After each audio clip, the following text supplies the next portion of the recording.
Milline oleks Eesti taimestik, kui siin ei elaks inimest? Ilma inimese tegevuseta oleks kogu Eesti praktiliselt kaetud metsadega. Vaid üksikud lagerabad ja rannaniidud oleksid need, kus puid ei kasvaks. Taimkatt hakkas Eestis kujunema pärast viimast jääaega.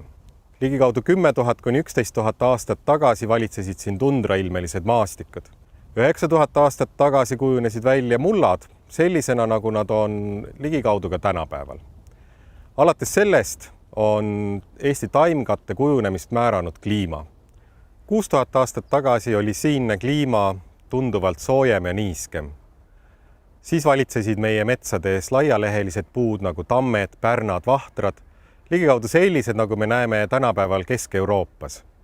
Seejärel aga muutus kliima kuivemaks, jahedamaks, maastikku ilmusid kuused ja kased. 3000 aastat tagasi ilmuvad Eesti maastikku kultuurtaimed. Sellest ajast alates ei ole metsade struktuuri niivõrd määranud mitte kliima, vaid inimtegevus. Ligikaudu 100 aastat tagasi oli Eesti metsasus vähem kui 10%. Selle järel on aga metsade osakaal maastikus taas suurenema hakanud. Aga nende metsade struktuur ei ole enam selline, nagu ta võiks olla looduslikuna.